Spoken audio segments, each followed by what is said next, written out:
ರಕ್ಷಣೆ ಹೊಂದಿದವರು ಅಂತ ಹೇಳ್ತೀವಿ. ರಕ್ಷಣೆ ಹೊಂದಿದ್ದೀರಾ? ಆಮೇಲೆ ರಕ್ಷಣೆ ಹೊಂದಿದ್ದೀವಿ. ಆದರೆ ರಕ್ಷಣೆ ಹೊಂದದೇ ಇರುವವರಿಗಿಂತ ಕಡೆಯಾಗಿದ್ದೀವಿ ಅಲ್ವಾ? ನಮ್ಮ ಮನೆ, ನಾವು ಮಾಡುವಂಥ ದಿನನಿತ್ಯದ ಮಾತುಗಳು, ನಮ್ಮ ದಿನನಿತ್ಯದ ಕಾರ್ಯಗಳು ಅಲ್ವಾ? ಹೌದಲ್ವಾ?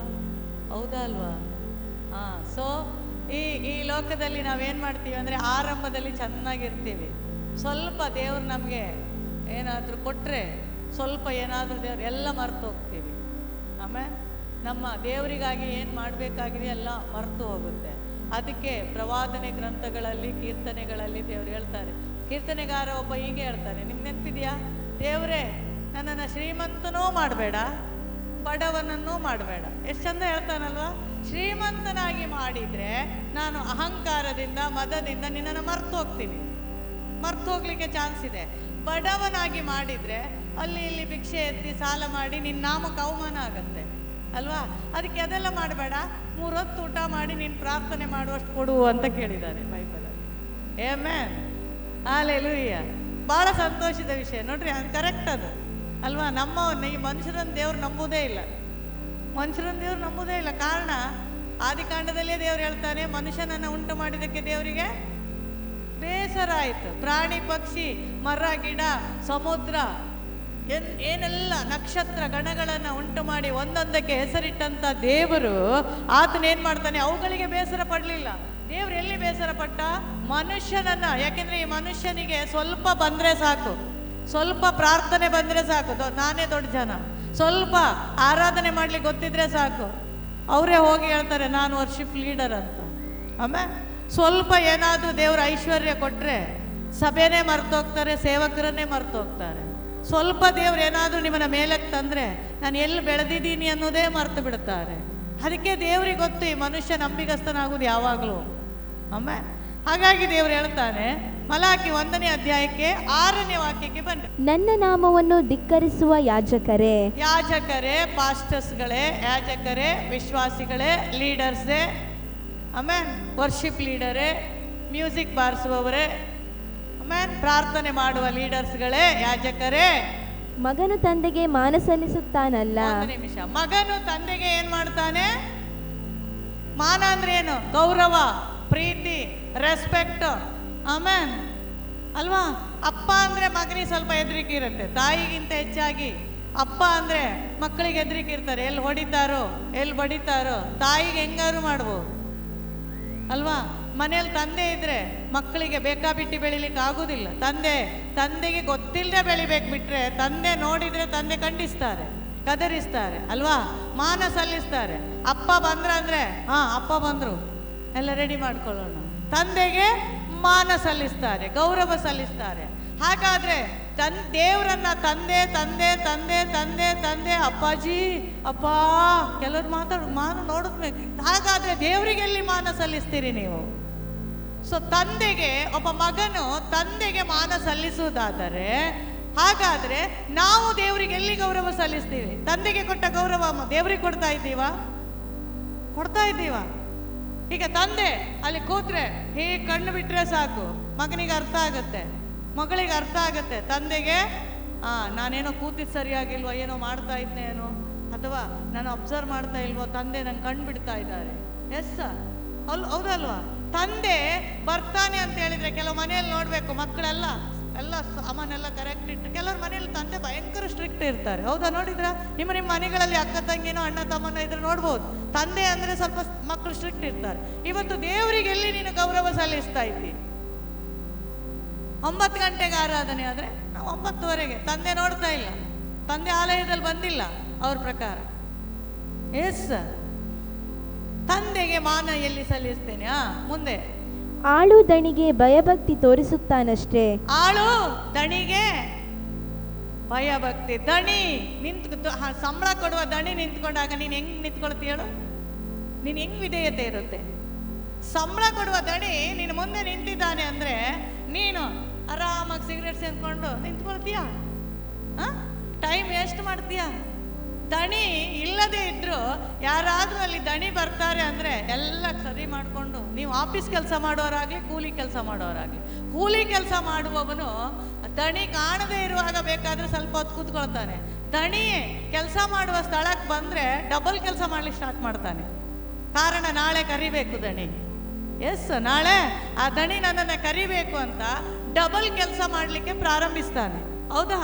ಹಾಗಾದ್ರೆ ನಿನ್ನ ದಣಿ ದೇವರು, ನಿನಗೆ ಆಹಾರವನ್ನು ಕೊಡುವ ದೇವರು, ಆರೋಗ್ಯ ಕೊಡುವ ದೇವರು, ನಿನ್ನನ್ನು ಹೊತ್ತು ಸಾಕಿ ಸಲಹಿದಂಥ ದೇವರು, ವಾಕ್ಯ ಹೇಳುತ್ತೆ ಕೈಗಳಲ್ಲಿ ಎತ್ತಿಕೊಂಡು ಸಾಗಿಸುವಂಥ ದೇವರು, ಹಸಿರು ಹುಲ್ಲು ಗಾವಲುಗಳಲ್ಲಿ ನಿನ್ನನ್ನು ಮೇಯಿಸುವಂಥ ದೇವರು, ಚಿಕ್ಕ ಕುರಿಯನ್ನ ಕುರುಬನು ಹೇಗೆ ಎತ್ತಿಕೊಂಡು ನಡಿತಾನೋ ಆ ರೀತಿಯಲ್ಲಿ ನಿನ್ನನ್ನು ವರ್ಷ ಕಾಲವೆಲ್ಲ ನಿನ್ನನ್ನು ಎತ್ತಿಕೊಂಡು ನಡೆದಂತ ಆ ದಣಿಗೆ ನೀನು ಎಲ್ಲಿ ಮಾನ ಸಲ್ಲಿಸ್ತೀನಿ? ಮಾಡಬೇಡ ಅಂದ್ರೆ ಮಾಡ್ತೀಯ, ನೀನು ಮಾಡಬೇಡ ಅಂದ್ರೆ ಮಾಡ್ತೀಯ.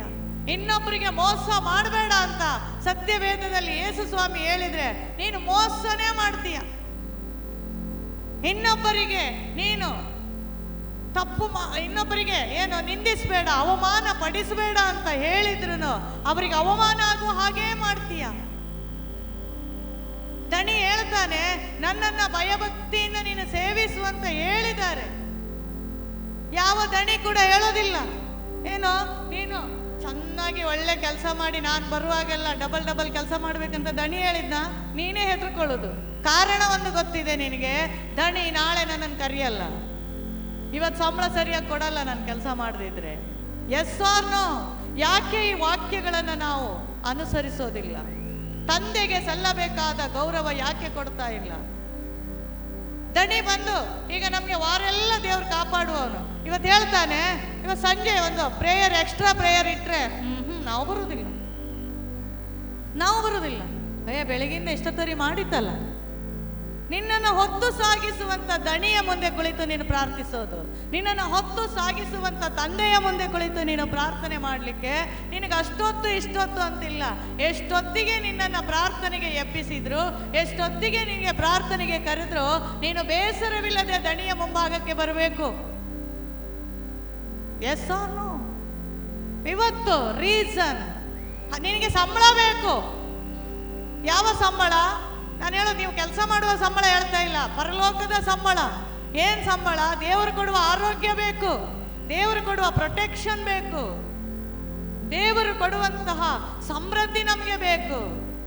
ದೇವರ ಮುಂದೆ ಕೆಲವು ಸಭೆಗಳಲ್ಲಿ ನೋಡಿ ಎಲ್ಲ ಅವಕಾಶಗಳಿರುತ್ತೆ, ಪ್ರಾರ್ಥನೆನೇ ಇರಲ್ಲ. ಸಂಡೇ ಪ್ರೇಯರ್ ಬಿಟ್ರೆ ಬೇರೆ ಪ್ರಾರ್ಥನೆ ನಡೆಯಲ್ಲ, ಎಲ್ಲ ಅವಕಾಶಗಳಿರುತ್ತೆ. ಇನ್ನು ಕೆಲವರಿಗೆ 2 ಗಂಟೆ ಪ್ರೇಯರ್ ನಿಲ್ಲಿಸ್ತೀನಿ ಅಂದರೆ 2 ಗಂಟೆಯಿಂದ ವಾಚ್ ನೋಡಲಿಕ್ಕೆ ಸ್ಟಾರ್ಟ್ ಮಾಡ್ತಾರೆ. 2 ಗಂಟೆ ನಿಲ್ಲಿಸ್ತೀನಿ ಅಂದಿದ್ರೆ ಇನ್ನೂ ನಿಲ್ಲಿಸ್ಲಿಲ್ಲ. ಎಸ್ ಅನ್ನು ಅಂದರೆ ನಾನು ಹೇಳೋದು, ತಂದೆಯಾದ ದೇವರಿಗೆ ನಾವು ಎಲ್ಲಿ ಮಾನ ಸಲ್ಲಿಸ್ತಾ ಇದ್ದೀವಿ? ನಾವು ಮಾನ ಸಲ್ಲಿಸೋದಲ್ಲ. ನೋಡ್ರಿ, ಒಂದು ಕೆಲಸ ಎಲ್ಲಿಯಾದರೂ ಕೊಟ್ಟರೆ, ದೇವ್ರ ಕೆಲಸ ಅಂತ ಕೊಟ್ಟರೆ, ಅವರು ತಂದೆಯಾದ ದೇವರಿಗೆ ಸರಿಯಾಗಿ ಕೆಲಸ ಮಾಡೋದಲ್ಲ, ಯಾರಲ್ಲಿ ಕೆಲಸ ಹೇಳ್ತಾರಲ್ಲ ಅವ್ರು ನೋಡ್ಲಿ ಅಂತ ಮಾಡ್ತಾರೆ. ನಮ್ಗೆ ಅವ್ರು ನೋಡೋ ಅವಶ್ಯಕತೆ ಇಲ್ಲ. ನಮಗೆ ಅವಶ್ಯಕತೆ ಇರೋದು ನನ್ನನ್ನು ಉಂಟು ಮಾಡಿದ ತಂದೆ ನೋಡ್ಬೇಕು ನನ್ನ ಕೆಲಸ. ಮ್ಯಾಮ್, ನಾನು ಮಾಡೋದು ನಾನು ಯಾರಿಗೋ ಏನೋ ತಪ್ಪಿಸ್ಕೊಂಡು ಸುಳ್ಳು ಹೇಳಿ ಹೋಗಬಹುದು, ಆದರೆ ನನ್ನ ತಂದೆ ನೋಡ್ತಾರೆ, ನನ್ನ ತಂದೆ ಅಬ್ಸರ್ವ್ ಮಾಡ್ತಾರೆ. ನನ್ನ ತಂದೆಗೆ ನಾನು ಮಾನ ಸಲ್ಲಿಸಬೇಕು, ನನ್ನ ತಂದೆಗೆ ನಾನು ಗೌರವ ಸಲ್ಲಿಸಬೇಕು. ಒಂದು ದಣಿ ನೋಡ್ರಿ, ಕೆಲ್ಸಕ್ಕೆ ಹೋಗುವವರು 5 ನಿಮಿಷ ಲೇಟ್ ಹೋದ್ರೆ ಹೇಳಿ ನೋಡೋಣ. ನಾನು ಕೆಲಸ ಮಾಡಿದವಳೆ ಬೆಂಗಳೂರು ಪಟ್ಟಣದಲ್ಲಿ. ನಾನು ಒಂದು ವೇಳೆ ನಾವು ಕಂಟಿನ್ಯೂ 3 ದಿನ ಲೇಟ್ ಹೋದ್ರೆ 50 ರೂಪಾಯಿ ಕಟ್ ಮಾಡ್ತಾರೆ. 50 150 ಎಷ್ಟು ಕಟ್ ಮಾಡ್ತಾ ಇದ್ರು. 3 ದಿನ ಕಂಟಿನ್ಯೂ ಲೇಟ್ ಆದರೆ, ಒಂದು ವಾರದಲ್ಲಿ 3 ದಿನ, ತಿಂಗಳಲ್ಲಿ 3 ದಿನ 4 ದಿನ ಲೇಟ್ ಆದರೆ ಅವ್ರು ಇಂತಿಷ್ಟು ಅಮೌಂಟ್ ನಮ್ದು ಕಟ್ ಮಾಡ್ತಾರೆ. ನೀನು ಎಷ್ಟು ಸಮಯ ಲೇಟಾಗಿ ಬರಲಿಲ್ಲ, ಎಷ್ಟು ಕಟ್ ಮಾಡಿದ್ರು ದೇವ್ರು ನಿನ್ನದು? ಮಾಡಿದ್ರ? ನೀನು ಮಾಡಿದಾಗೆ ದೇವರೆಲ್ಲಾದರೂ ಮಾಡಿದ್ರೆ ನಾವು ಇವತ್ತು ಉಳಿತಾ ಇದ್ವಾ? ಇಲ್ಲ. ಅದನ್ನು ಎಣಿಸೋದೇ ಇಲ್ಲ. ವಾಕ್ಯ ನಾವು ಹೇಳ್ತೀವಿ, ವಾಕ್ಯದ ಪ್ರಕಾರ ನಡೀತಾ ಇದ್ದೀವಿ, ಬೈಬಲ್ ಓದ್ತೀವಿ, ವಾಕ್ಯವನ್ನು ಅನುಸರಿಸಿ ನಡೀತೀವಿ ಅಂತೆಲ್ಲ ಹೇಳ್ತೀವಿ. ಎಲ್ಲಿ ನಡೀತೀರಿ ನೀವು? ನಾವು ಎಲ್ಲಿ ನಡೀತೀವಿ? ನನ್ನನ್ನು ಸೇರಿ ನಾವು ಎಲ್ಲಿ ನಡೀತಾ ಇದ್ದೇವೆ? ದೇವರಿಗೆ ಇಷ್ಟು ಗಂಟೆ ಪ್ರೇಯರ್ ಮಾಡ್ತೀವಿ ಅಂತ ಹೇಳ್ತೀವಿ, ಎಲ್ಲಿ ಮಾಡ್ತೀವಿ? ಹೇಳ್ತೀವಿ, ಬಿಡ್ತೀವಿ, 2 ದಿನ ಮಾಡ್ತೀವಿ. ಆಮೇಲೆ ಹೌದೇ? Yes or no? ತಂದೆಗೆ ಒಂದು ಕೆಲಸಕ್ಕೆ, ಈಗ ಉದಾಹರಣೆಗೆ ನಾವು ಮೊಬೈಲಲ್ಲಿ ಕೆಲಸ ಮಾಡ್ತೀವಿ, 8:40 ಬರ್ಬೇಕಂದ್ರೆ 8:15 ಹೋಗಿ ಕೂತ್ಕೊಳ್ತೀವಿ. Yes or no? ಓಪನ್ ಮಾಡಿ ಕೂತ್ಕೊಳ್ತೀವಿ. ಕಾರಣ ಭಯ ಇದೆ, ಹೋಗುತ್ತೆ ಎನ್ನುವಂತಹ, ಅದು ನಮ್ಮನ್ನು ನೆಗ್ಲೆಕ್ಟ್ ಮಾಡ್ತಾರೆ, ನಮ್ಮನ್ನು ಕ್ಯಾನ್ಸಲ್ ಮಾಡ್ತಾರೆ ಅನ್ನುವಂಥ ಭಯ ಇದೆ. ಕರ್ತನು ನಮ್ಮನ್ನು ಆ ಕನಿಕರವುಳ್ಳ, ದಯೆಯುಳ್ಳ, ಅನುಕಂಪವುಳ್ಳಂತಹ ಆ ಪ್ರೀತಿ ತೋರಿಸಿರೋದ್ರಿಂದ ಕರ್ತನ ಮುಂದೆ ನಾವು ಯಾವುದನ್ನು ನೆನೆಸೋದಿಲ್ಲ. ಹೇಳ್ತೀನಿ ಪ್ರಿಯರೇ, ಇವತ್ತು ನೆನಪಿಟ್ಕೊಳ್ರಿ, ಎಲ್ಲರಿಗೆ ತೋರಿಸುವ ಗೌರವಕ್ಕಿಂತ ಕರ್ತನಿಗೆ ಗೌರವಿಸು. ಎಲ್ಲರನ್ನ ಪ್ರೀತಿಸುವುದಕ್ಕಿಂತ ಹೆಚ್ಚಾಗಿ ಕರ್ತನಿಗೆ ಪ್ರೀತಿಸು. ಎಲ್ಲರಿಗೆ ಸಲ್ಲತಕ್ಕ ಮಾನಕ್ಕಿಂತ ಫಸ್ಟ್ ಕರ್ತನಿಗೆ ಮಾನವನ್ನು ಸಲ್ಲಿಸು.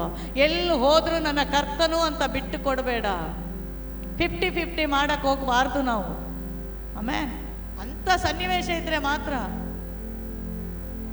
ಅಲ್ಲಿ ದೇವರ ಮುಂದೆ 50-50 ನಾವು ಮಾಡ್ಲಿಕ್ಕೆ ಹೋಗಬಾರ್ದು. ಆಮೇಲೆ ಮೂರನೇದಾ, ನಾನು ತಂದೆಯಾಗಿರಲು ನನಗೆ ಸಲ್ಲುವ ಮಾನವೆಲ್ಲಿ? ಸ್ವತಃ ದೇವರೇ ಕೇಳ್ತಾ ಇದ್ದಾನೆ, ನಾನ್ ತಂದೆಯಾಗಿರುವಲ್ಲಿ ನನಗೆ ಎಲ್ಲಿ ನೀವು ಮಾನ ಸಲ್ಲಿಸ್ತಾ ಇದ್ದೀರಿ? ಆಮೇಲೆ ಈಗ ಕೆಲವರು ಗಂಡ ಬಂದ್ರೆ ನಾ ಬರೋದು, ಹೆಂಡತಿ ಬಂದ್ರೆ ನಾನು ಬರೋದು ಆರಾಧನೆಗೆ, ಮಗಳು ಬಂದ್ರೆ ನಾನು ಬರ್ತೀನಿ, ಅಮ್ಮ ಬಂದ್ರೆ ನಾನು ಆರಾಧನೆ ಬರ್ತೀನಿ. ಎಸ್, ಆಮೇಲೆ ನಾವೇನು ಮಾಡ್ತೀವಿ? ನನ್ನ ಗಂಡ ಹೋದ್ರೆ ನಾನು ಆರಾಧನೆ. ಅಂದರೆ ನಾವು ಸಲ್ಲಿಸಬೇಕಾದಂಥ ಮಾನ ಗಂಡನ ಅಲ್ಲ, ಫಸ್ಟು ದೇವರು, ದೇವರ ನಂತರ ನಮಗೆ ಗಂಡ. ಹೆಂಡತಿ ಅಲ್ಲ, ಫಸ್ಟ್ ದೇವರು, ದೇವರು ಕೊಟ್ಟ ಹೆಂಡತಿ, ದೇವರು ಕೊಟ್ಟ ಮಕ್ಕಳು, ಆಮೇಲೆ ದೇವರು ಕೊಟ್ಟ ಕೆಲಸ, ಅದೇ ಕೆಲಸ ನಮಗೆ ಅಡ್ಡಿ ಆಗಬಾರ್ದು. Yes or no? ಒಂದು ಮನೆಯಲ್ಲಿ ಕುಳಿತು ಎಲ್ಲ ಚೆನ್ನಾಗಿರುವಾಗ ನೋಡಿ, ಜೋಪಡು ಪಟ್ಟೆ ಮನೆ ಇರುವಾಗ ಆರಾಧನೆಗೆ ಏನು ಓಡಿ ಬರ್ತೀವಿ, ಶೀಟ್ ಮನೆ ಇರುವಾಗ ಓಡಿ ಓಡಿ ಓಡಿ ಹೋಗ್ತೀವಿ. ಡಬಲ್ ಫ್ಲೋರ್ ಮನೆ ಕೊಟ್ಟನ ದೇವರು, 10 ಗಂಟೆಗೆ ಆರಾಧನೆ ಆದರೆ 11 ಗಂಟೆ ಬರ್ತೀವಿ. ಎಲ್ಲ ಕಡೆ ಇದು ನಡೆಯೋದು. ಸಣ್ಣ ಕೆಲಸದಿಂದ ದೇವರು ದೊಡ್ಡ ಕೆಲಸಕ್ಕೆ ಹಾಕಿದ್ನ, ಈಗ ರಜೆ ಇಲ್ಲ. ಸೈಕಲಲ್ಲಿ ಬರ್ತಿದ್ದವರಿಗೆ ಸ್ಕೂಟಿ ಕೊಟ್ನ, ಈಗ ಹೇಳೋದು ತುಂಬ ಅಲ್ಲಿ ಬರ್ಲಿಕ್ಕಾಗಲ್ಲ, ಟ್ರಾಫಿಕ್, ಬದಿಗಿಟ್ಟು ನಡ್ಕೊಂಡು ಬಾ. ಆಮೇಲೆ ಹೆಸರು ತಂದೆಯಾಗಿರುವಲ್ಲಿ ನನಗೆ ಯಾವ ರೀತಿಯ ಮಾನ ಸಲ್ಲಿಸ್ತೀರಿ? ತಂದೆ ಹೇಳ್ತಾನೆ ಮಗನಿಗೆ, ತಂದೆ ಹೇಳಿದ್ರೆ ಆಗ ಮಾಡಬೇಡ, ಸ್ಕೂಲಲ್ಲಿ ಆಗ ಮಾಡಬೇಡ, ಮತ್ತೆ ನಾನು ನಾಳೆ ಚರ್ಮ ಸಲಿತೀನಿ ಅಂದರೆ ಮಗ ಹೆದರ್ಕೊಳ್ತಾನೆ. ದೇವ್ರು ಹೇಳ್ತಾನೆ, ಆಗ ಮಾಡಬೇಡ, ಸರಿಯಾಗಿ ಪ್ರಾರ್ಥನೆ ಮಾಡು, ಮುಂಜಾನೆ ಬೇಗ ಎದ್ದು ನನ್ನ ಸನ್ನಿಧಾನಕ್ಕೆ ಬಾ ಅಂದರೆ 8 ಗಂಟೆ ಆದ್ರೂ ಹೇಳಕ್ಕಾಗಲ್ಲ. ಮಾನ ಸಲ್ಲಿಸುವವರು ನಾವು, ತಂದೆಗೆ ಮಾನ ಸಲ್ಲಿಸುವವರು. ಎರಡನೇದಾ, ಹೋಗಿ ದಣಿಯಾಗಿರಲು ನನಗೆ ತೋರಿಸುವ ಭಯಭಕ್ತಿ ಎಲ್ಲಿ ಎಂದು. ಭಯಭಕ್ತಿ ಎಲ್ಲಿ? ಇವತ್ತು ದೇವ್ರ ಮಕ್ಕಳು ಮಾತಾಡ್ಸ್ಕೊಳ್ಳೋದು ನೋಡ್ಬೇಕು ಅಲ್ವಾ? ದೇವರ ಭಯನೇ ಇಲ್ಲ. ಆಮೇಲೆ ದೇವ್ರ ಮಕ್ಕಳು ಮಾಡುವ ಕುತಂತ್ರ ನೋಡಬೇಕು, ದೇವ್ರ ಭಯನೇ ಇಲ್ಲ. ದೇವ್ರ ಮಕ್ಕಳು ಮಾಡುವ ಚಾಡಿ ಚಮಚ ನೋಡಬೇಕು, ದೇವ್ರ ಭಯನೇ ಇಲ್ಲ. ಒಬ್ಬ ನಿಜವಾದ ದೇವರ ಮಗನು ಏನಾದರೂ ಆದಾಗ ಅವರನ್ನು ಸಮಾಧಾನ ಪಡಿಸಿ ಅವರನ್ನು ಪುನಃ ಅವರು ಮೊದಲಿನಂತಾಗಲಿಕ್ಕೆ ಪ್ರಯತ್ನ ಮಾಡ್ತಾರೆ. ಈ ಚಾಡಿ ಹೇಳುವವನು ಅದಕ್ಕೆ ಇನ್ನಿಷ್ಟು ತುಪ್ಪ ಬೆಂಕಿ ಎಲ್ಲ ಹೊಯ್ದು ಏನು ಮಾಡ್ತಾನೆ, ಇನ್ನೂ ಉರಿಸಿ ಅವನ ಜೀವಮಾನಕ್ಕೆ ಈ ಕಡೆ ನೋಡಬಾರ್ದು, ಹಂಗೆ ಮಾಡಿಬಿಡ್ತಾರೆ ಮೂರನೇ ವ್ಯಕ್ತಿ. Yes or no? Yes or no? ದೇವ್ರ ಮಕ್ಕಳು ತಂದೆ ನೋಡ್ತಾ ಇಲ್ವಾ? ನಿನ್ನ ದಣಿ ನೋಡ್ತಾ ಇಲ್ವಾ? ನಿನ್ನ ಕೊಟ್ಟ ಕೆಲಸ ಏನು? ಸಮಾಧಾನ ಪಡಿಸುವವರು ಎಷ್ಟೋ ಧನ್ಯರು, ಅವರು ದೇವರ ಮಕ್ಕಳು ಎನಿಸಿಕೊಳ್ಳುವರು ಎನ್ನುವುದಾಗಿ ಮತ್ತಾಯ ಸುವಾರ್ತೆಯಲ್ಲಿ ಬರೆಯಲ್ಪಟ್ಟಿದೆ. ಆ ದೇವ್ರು ನಿನ್ ಕೊಟ್ಟ ಕೆಲಸ ಅದು. ನೀನು ಸಮಾಧಾನ ಪಡಿಸಬೇಕು, ಸುವಾರ್ತೆ ಸಾರಬೇಕು, ಪ್ರಾರ್ಥನೆ ಮಾಡಬೇಕು, ಯಾವಾಗಲೂ ಕರ್ತನ ಮುಂದೆ ತಗ್ಗಿಸಿಕೊಂಡಿರ್ಬೇಕು. ಎಷ್ಟು ತಗ್ಗಿಸಿಕೊಳ್ಳೋದು? ಪಾದ ತೊಳೆಯುವಷ್ಟು. ಯೇಸುವೇ ಅದ್ಭುತ ಮಾಡುವ ಯೇಸು, ಹೀಲಿಂಗ್ ಮಾಡುವ ಯೇಸು, ಪ್ರವಾದಿಯಾದ ಯೇಸು, ದೇವರ ಮಗನಾದ ಯೇಸು ತನ್ನ ತನ್ನಿಂದ ಬರುವ ಜನರ ಕಾಲು ತೊಳೆದಿರುವುದಾದ್ರೆ ನಾನು ನೀನು ಯಾರ ಕಾಲು ತೊಳೆಯುವಷ್ಟು ತಗ್ಗಿಸ್ಕೊಂಡಿದ್ದೀವಿ? ಯಾರ ಕಾಲು ತೊಳೆಯುವಷ್ಟು ನೀನು ತಗ್ಗಿಸಿಕೊಂಡಿದ್ದಿ? ನಿನ್ನ ಶತ್ರುವಿನ ಕಾಲನ್ನು ತೊಳಿಲಿಕ್ಕೆ ಸಿದ್ಧರ? ನಿನಗೆ ಅವಮಾನ ಪಡಿಸಿದವರ ಕಾಲನ್ನು ತೊಳಿಲಿಕ್ಕೆ ನೀನು ಸಿದ್ಧರ? ನಿನಗೆ ನೋವುಂಟು ಮಾಡಿದ ವ್ಯಕ್ತಿಯನ್ನ ಪ್ರೀತಿಸ್ಲಿಕ್ಕೆ ನೀನು ಸಿದ್ಧನ? ದಣಿ ಕೊಟ್ಟ, ಒಂದು ಕೆಲಸನೂ ಮಾಡದೆ ಸಂಬಳ ಕೊಡಿ ಸಂಬಳ ಕೊಡಿ ಸಂಬಳ ಕೊಡಿ ದಣಿ ಹತ್ರ. ಆಮೇಲೆ ದಣಿ ನಿಂಗೆ ಕೆಲಸ ಕೊಟ್ಟಿದ್ದಾರಾ? ಕೆಲಸ ಕೊಟ್ಟಿದ್ದಾರಾ? ಕೆಲಸ ಕೊಟ್ಟಿದ್ದಾರೆ ದಣಿ, ಸಂಬಳನೂ ಫಿಕ್ಸ್ ಮಾಡಿದ್ದಾರೆ. ಆದ್ರೆ ನೀನು ದಣಿ ನೋಡ್ತಾ ಇದ್ರು ಕೆಲಸ ಮಾಡ್ತಾ ಇಲ್ಲ ನೀನು. ಆಮೇಲೆ ದಣಿ ಎಲ್ಲಿಂದ ನೋಡ್ತಾ ಇದ್ದಾರೆ? ಮೇಲಿಂದ ನೋಡ್ತಾ ಇದ್ದಾರೆ. ಬಾಯಿ ಕಂಟ್ರೋಲ್ ಮಾಡ್ಕೋ. ಕೆಲವೊಮ್ಮೆ ಏನು ಇರಲ್ಲ, ಬರೀ ಬಾಯಲ್ಲಿ ವಟ ವಟ ವಟ, ಸುಮ್ಮನೆ ಆಶೀರ್ವಾದ ಹಾಳು ಮಾಡ್ಕೊಳ್ಳು. ನಮ್ಮ ಮಾತು ಯಾರು ಕೇಳಲ್ಲ ಅಂತ ನಮ್ಗೆ ಗೊತ್ತಿರುತ್ತೆ, ಸುಮ್ಮನೆ ಯಾಕೆ ಹೇಳೋದು? ಕೇಳುವವ್ರಿಗೆ ಮಾತ್ರ ಹೇಳಬೇಕು. ಆಮೇಲೆ ನಾವು ಹೇಳ್ದಂಗೆ ನಡೆಯೋವರಿಗೆ, ನಾವು ನಮ್ಮ ಮಾತು ಕೇಳುವವರಿಗೆ ಒಂದಲ್ಲ 10 ಹೇಳಿ ಕೇಳ್ತಾರೆ. ಒಂದನ್ನು ಕೇಳಲ್ಲ ಅಂದ್ರೆ ಸುಮ್ಮನೆ ನಿನ್ನ ಆಶೀರ್ವಾದ ನೀನು ವಟ ವಟ ಅಂತ ನಿನ್ನ ಶಾಂತಿ ಸಮಾಧಾನ ಹಾಳಾಯ್ತು, ನಿನ್ನ ಅಭಿಷೇಕ ಹಾಳಾಯ್ತು, ದೇವ್ರಿಗೆ ವಿರುದ್ಧವಾಗಿ ನೀನು ನಡ್ಕೊಂಡಂಗಾಯ್ತು. ಈಗ ಆಲೋಚನೆ ಮಾಡ್ರಿ, ಹೌದಾ ಅಲ್ವಾ? ಆಲೋಚನೆ ಮಾಡ್ರಿ. Yes or no? ಕರೆಕ್ಟಾ? ಕರೆಕ್ಟಾ? ಈಗ ನಾನು ತಿಳ್ಕೊಂಡದ್ದು ಅದೇ. ಯಾರು ನಮ್ಮ ಮಾತು ಕೇಳ್ತಾರೆ, ಒಂದು 4 ಮಾತು ಬೇಕಾದ್ರೆ ಎಕ್ಸ್ಟ್ರಾ ಹೇಳಿ.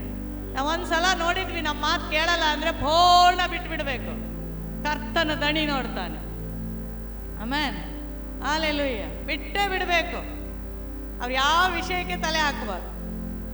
ದೇವ್ರುಂಟು ಅವ್ರುಂಟು ಅಂತ ಬಿಟ್ಟು ಬಿಡ್ಬೇಕು. ಇದು ನಮ್ಮ ಹಾಳು ಮಾಡ್ಕೊಳ್ಳೋದು, ನಮ್ಮ ಅಭಿಷೇಕ, ನಮ್ಮ ಹೆಸರು ಅಲ್ವಾ, ನಮ್ಮ ಸ್ವಭಾವ ನಾವು ಹಾಳು ಮಾಡ್ಕೊಂಡಂಗಾಗುತ್ತೆ. ಎಸ್ ಅನ್ನೋ? ಕರೆಕ್ಟಾ? ಕರೆಕ್ಟಾ? ಅದಕ್ಕೆ ಹೇಳೋದು, ದೇವ್ರು ಹೇಳ್ತಾನೆ, ದಣಿಯಾಗಿರುವಲ್ಲಿ ನನಗೆ ಸಲ್ಲಿಸುವ ಮಾನವೆಲ್ಲಿ ಎನ್ನುವುದಾಗಿ ಸೇನಾಧೀಶ್ವರನಾದ ಯೆಹೋವನು ನುಡಿತಾನೆ. ಕೆಲವರಿಗೆಲ್ಲ ನೀವು ಗೈಡ್ ಮಾಡಕ್ಕೆ ಹೋಗ್ಬೇಡ್ರಿ. ದಯವಿಟ್ಟು ನಾನು ಹೇಳ್ತೀನಿ ನೋಡ್ರಿ, ಕೆಲವರು ನಿಮ್ಮ ಗೈಡ್ ಕೇಳೋದಿಲ್ಲ, ಸುಮ್ಮನೆ ಕೇಳ್ತಾರೆ, ಅವ್ರು ಮಾಡೋದು ಮಾಡ್ತಾನೇ ಇರ್ತಾರೆ. ಅಂಥವ್ರಿಗೆ ಗೈಡ್ ಮಾಡಕ್ಕೆ ಹೋಗ್ಬೇಡ್ರಿ. ಇರ್ಲಿ, ಊಟದಲ್ಲಿ ಉಪ್ಪಿನಕಾಯಿ ಇರುತ್ತಲ್ವಾ, ಈಗ ಉಪ್ಪಿನಕಾಯಿ ತಗೊಂಡು ಬಂದೇ ಬರ್ತಾರೆ ಊಟಕ್ಕೆ ಕೂತಾಗ, ಹೌದಾ? ಅದು ಇದ್ದೇ ಇದೆ. ಯಾರು ಉಪ್ಪಿನಕಾಯಿ ತಿನ್ನಲ್ಲ, ಎಲ್ಲ ಒಬ್ರಿಬ್ರು ತಿನ್ಬಹುದಾ ಏನೋ ಗೊತ್ತಿಲ್ಲ. ಯಾಕೆಂದ್ರೆ ಒಳ್ಳೆ ಒಳ್ಳೆಯ ಆಹಾರ ಪದಾರ್ಥಗಳು ನಿಮ್ಮ ಮುಂದೆ ಬರುವಾಗ ಉಪ್ಪಿನಕಾಯಿ ನೆಕ್ಕೋಕೆ ಹೋಗಲ್ಲ ಯಾರು. ಏನ್ ಮಾಡ್ತಾರೆ? ಉಳಿದ ಐಟಮ್ಗಳನ್ನ ಟೇಸ್ಟ್ ನೋಡ್ತಾರೆ. ಹಾಗೆ ನಿಮ್ಮ ಮನೆಯಲ್ಲಿ ಅಂಥವ್ರಿದ್ರ ಊಟದಲ್ಲಿ ಉಪ್ಪಿನಕಾಯಿ ಅಂತ ಬಿಟ್ಬಿಡಿ, ಪ್ರಾರ್ಥನೆ ಮಾಡಿ ಅವರಿಗೋಸ್ಕರ. ನಮ್ಮ ಡ್ಯೂಟಿ ಏನು? ದಣಿ ನಮ್ಮ ಕೆಲಸ ಕೊಟ್ಟಿದ್ದಾರೆ, ಏನು? ಪ್ರಾರ್ಥಿಸ್ಬೇಕು. ಆಮೇಲೆ ನಾವೇನ್ ಮಾಡ್ಬೇಕು? ಪ್ರಾರ್ಥಿಸ್ಬೇಕು. ಅವರಿಗಾಗಿ ನಾವು ಗೋಳಿಟ್ಟು ಪ್ರಾರ್ಥನೆ ಮಾಡೋಣ. ಅವರ ಪಾದ ತೊಳಿಲಿಕ್ಕೂ ಸಿದ್ಧ ಆಗೋಣ. ಅವರನ್ನ ನಾವು ಸರಿ ಮಾಡ್ತೀವಂದ್ರೆ ಆಗೋದಿಲ್ಲ. ಎಸ್. ಹಾಗಾಗಿ ದೇವರು ನಮಗೆ ಕೊಟ್ಟ ಕೆಲಸವನ್ನ ನಾವು ಮಾಡುವವರಾಗಿರ್ಬೇಕು. ಆಮೇನ್. Hallelujah, hallelujah. ತಂದೆ ಅಂತ ಹೇಳ್ತೀರಿ. ಎಷ್ಟು ಜನ ನಾನು ಕೇಳಿದ್ದೀನಿ, ಅಪ್ಪಾಜಿಗೆ 1 ರೂಪಾಯಿ ಗೌರವ ಸಲ್ಲಿಸೋದಿಲ್ಲ. ಆಮೇಲೆ ಹಲ್ಲೆಲೂಯಾ. ಸಭೆಯಲ್ಲಿ ಏನಾದ್ರೂ ಸಂಭವಿಸಿದ್ರೆ ಅಪ್ಪಾಜಿ ನೋಡ್ತಾರೆ ಅನ್ನೋದಿಲ್ಲ, ಬಾಯಿ ಮಾಡ್ತಾರೆ ಅಲ್ವಾ? ಲೂಕನ್ ಬರೆದ ಸುವಾರ್ತೆ 6ನೇ ಅಧ್ಯಾಯದ 46ನೇ ವಾಕ್ಯ. ಇದಲ್ಲದೆ ನೀವು ನನ್ನನ್ನು ಸ್ವಾಮಿ ಸ್ವಾಮಿ ಅಂತ ಕರೆದು ನಾನು ಹೇಳುವುದನ್ನು ನಡೆಸದೇ ಇರುವುದೇಕೆ? ನೀವು ನನ್ನನ್ನ ಏನೇನು? ನೀನು ನನ್ನನ್ನ ಸ್ವಾಮಿ, ಅಪ್ಪ, ಅಯ್ಯೋ ತಂದೆ. ಆಮೇಲೆ ನಾಟಕ. ದೇವ್ರು ಹೇಳ್ತಾನೆ, ಸುಳ್ಳು ಹೇಳಬೇಡ ಅಂದ್ರೆ ದಿನಕ್ಕೊಂದು 100 ಸುಳ್ಳಾದ್ರೂ ಹೇಳಿರ್ತೀರಿ. ಮೋಸ ಮಾಡಬೇಡ ಅಂತ ಸ್ವಾಮಿನೇ ಹೇಳಿದ್ದಲ್ವಾ? ಗಲಾತ್ಯ ಪತ್ರಿಕೆಯಲ್ಲಿ ಬರೆಯಲ್ಪಟ್ಟಿದೆ, ಅಥವಾ ಮತ್ತಾಯ ಸುವಾರ್ತೆಯಲ್ಲಿ ಬರೆಯಲ್ಪಟ್ಟಿದೆ. ಸುಳ್ಳು ಹೇಳ್ಬೇಡ್ರಿ, ಕದಿಬಾರ್ದು, ಮೋಸ ಮಾಡಬಾರ್ದು, ಮತ್ತೊಬ್ಬನ ಹೆಂಡತಿಯನ್ನು ಆಶಿಸಬಾರ್ದು. ಎಸ್ ಹೇಳಿದ್ರೆ ಇಲ್ವ ಯೇಸು ಸ್ವಾಮಿ? ಈಗ ನೀವೇನ್ ಮಾಡ್ತೀರಿ? ಸ್ವಾಮಿ ಸ್ವಾಮಿ ಸ್ವಾಮಿ ಸ್ವಾಮಿ ಅಂತ ಹೇಳಿ ನಾನು ಹೇಳುವುದನ್ನ ನಡೆಸದೆ ಇರುವುದೇಕೆ? ಸಂಬಳ ಹೆಂಗ್ ಕೊಡೋದು ನಿಂಗೆ? ಸಂಬಳ ಬರಲಿಲ್ಲ ಅಂತೆ. ಸಂಬಳ, ಪರಲೋಕದ ಸಂಬಳ ನಿಂಗೆ ಬರಬೇಕು. ಆರೋಗ್ಯ ಎನ್ನುವ ಸಂಬಳ ಬರಬೇಕು. ಸಂಬಳ ಅಂದ್ರೆ ಬರೀ ಹಣ ಅಂತ ಯೋಚನೆ ಮಾಡಬೇಡ್ರಿ. ಬರೀ ಹಣ ಅಲ್ಲ ವಿಷಯ ಅಲ್ಲ ನಾನು ಹೇಳ್ತಾ ಇರೋದು. ಸಂಬಳ ಅಂದ್ರೆ ನನ್ನ ದಣಿ ಪರಲೋಕದಿಂದ ಕೊಡುವ ಸಕಲ ಸಮೃದ್ಧಿ, ಆರೋಗ್ಯ, ಆಯುಷು, ಆಮೇಲೆ ವಿದ್ಯಾಭ್ಯಾಸ, ಕೆಲಸದ ಬಾಗಿಲು ತೆರಿಬೇಕು, ಆದಾಯ ಬೇರೆ ಬೇರೆ ಕಡೆ. ನೋಡ್ರಿ, ದಣಿ ಆಲೋಚನೆ ಮಾಡಿದ್ರೆ ನೀನು ಅನ್ಕೊಳ್ತಿ. ಈಗ ಉದಾಹರಣೆಗೆ ಒಂದು ಸಣ್ಣ ಟೀ ಅಂಗಡಿ ಇಟ್ಕೊಂಡಿದ್ದಾನೆ. ಟೀ ಅಂಗಡಿ ಅವನು ಹೇಳ್ತಾನೆ, ನಾ ಟೀ ಅಂಗಡಿಯಲ್ಲಿ ದುಡಿದ್ರೇನೆ ನನ್ನ ಜೀವನ ಸಾಗೋದು. ಟೀ ಅಂಗಡಿ ಇರ್ಲಿ, ಆದ್ರೆ ಕೆಲವರೆಲ್ಲ ಹೇಳ್ತಾರೆ ಬಿಸ್ನೆಸ್ ಮಾಡಿದ್ರೇನೆ ನಾವು ರಿಚ್ ಆಗೋದು. ಸುಳ್ಳು. ದಣಿ ನಿನ್ನ ಬಾಗಿಲನ್ನ ತೆರೆದ್ರೆ ನೀವು ರಿಚ್ ಆಗೋದು. ಆಮೇಲೆ ದಣಿ ಕ್ಲೋಸ್ ಮಾಡಿದ್ರೆ ನಿನ್ಗೆಲ್ಲೂ ಆದಾಯ ಬರಲಿಕ್ಕೆ ಸಾಧ್ಯ ಇಲ್ಲ. ಸಂಬಳ ಕೊಡುವ ಆತನು ಮೇಲಿದ್ದಾನೆ. ಒಳ್ಳೆ ಕೆಲಸ ಇದೆ, 2-3 ಲಕ್ಷ ಸಂಬಳ ಅಂದ್ರೆ ನಿಂಗೆ ಆರೋಗ್ಯನೇ ಇಲ್ಲ ಅಂದ್ರೆ ದುಡಿಲಿಕ್ಕೆ ಮನೆಯಲ್ಲಿ ನೀವು ಮಲ್ಕೋಬೇಕು. ಎಲ್ಲಿಂದ ಬರುತ್ತೆ ಹಣ? ಒಳ್ಳೆ ಬಿಸ್ನೆಸ್ ಮ್ಯಾನ್ ನಾನು, ವಾಯ್ಸ್ ಬುದ್ಧಿವಂತ, ನನ್ನ ನಿದ್ರೆ ಸಾಕು ಅಂತ ಹೇಳಿದ್ರೆ ನಿನಗೆ ಆರೋಗ್ಯ ಸರಿ ಇಲ್ಲದೆ ಮನೆಯಲ್ಲಿದ್ರೆ, ನಿನ್ನ ಕುಟುಂಬ ಸರಿ ಇಲ್ಲದೆ ಹೋದ್ರೆ, ನಿನ್ನ ಮನೆಯಲ್ಲಿ ಪ್ರಾಬ್ಲಮ್ ಇದ್ರೆ ನೀನೇನು ಮಾಡ್ತಿ? ದುಷ್ಟನು ನಿನ್ನನ್ನು ಮುಚ್ಚಲಿಕ್ಕೆ ಬಂದಾಗ ಅದನ್ನ ತಡೆದು ದೇವರು ಅದನ್ನ ಓಪನ್ ಮಾಡಿ ಕೊಡೋದು ತಂದೆಯಾದ ದೇವರು. ಆಮೇನ್. ಸ್ವಾಮಿ ಸ್ವಾಮಿ ಅಂತ ಹೇಳ್ಕೊಂಡು ದೇವ್ರು ಕೊಟ್ಟ ಬಿಸ್ನೆಸ್ ಅನ್ನೇ, ನಿಮ್ಗೆ ಭಾನುವಾರನ ರಜೆ ಇಲ್ಲದೆ ಬಿಸ್ನೆಸ್ ಮಾಡೋರಿದ್ದಾರೆ, ಭಾನುವಾರನ ರಜೆ ಇಲ್ಲದೆ ಕೆಲಸ ಮಾಡೋರಿದ್ದಾರೆ, ಭಾನುವಾರನು ಮಾಡದೆ ಕೂಲಿ ಕೆಲಸ ಮಾಡೋರಿದ್ದಾರೆ. ಒಂದು ನೋಡಿ, ಭಾನುವಾರ ದುಡ್ದು ಹೋಗ್ತಾರೆ, 1 ರೂಪಾಯಿ ಮನೆಯಲ್ಲಿ ಇರಲ್ಲ. ನಾನು ಹೇಳ್ತೀನಿ, ಭಾನುವಾರ ದೇವರನ್ನ ಶಕ್ತವಾಗಿ ಆರಾಧನೆ ಮಾಡಿ ಹೋಗ್ರಿ, ದೇವ್ರು ಎಲ್ಲ ಕಡೆಯ ಬಾಗಿಲುಗಳನ್ನ ತೆರೀತಾರೆ. ಆಮೇಲೆ ಕೆಲವರನ್ನ ಹೇಳೋದು ನೋಡಿದೀನಿ, ಭಾನುವಾರ ಹೋಗಿಲ್ಲ ಅಂದ್ರೆ ಆಗುವುದೇ ಇಲ್ಲ. 1 ವಾರ ನೀನು ಆಸ್ಪತ್ರೆಯಲ್ಲಿ ಇದ್ರೆ ನಡೆಯುವುದಿಲ್ವಾ?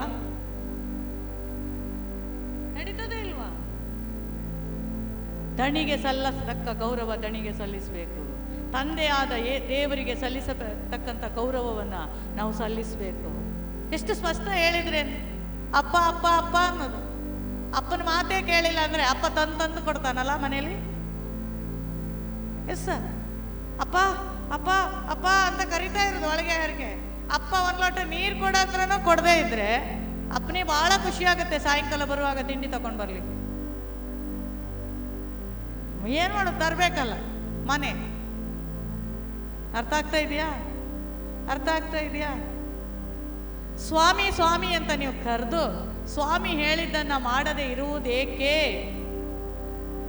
Hallelujah, hallelujah. ಮಲಾಕಿ 2ನೇ ಅಧ್ಯಾಯದ 17ನೇ ವಾಕ್ಯಕ್ಕೆ ಬನ್ರಿ. ನೀವು ಯೆಹೋವನನ್ನು ನಿಮ್ಮ ಮಾತುಗಳಿಂದ ಬೇಸರಗೊಳಿಸಿದ್ದೀರಿ.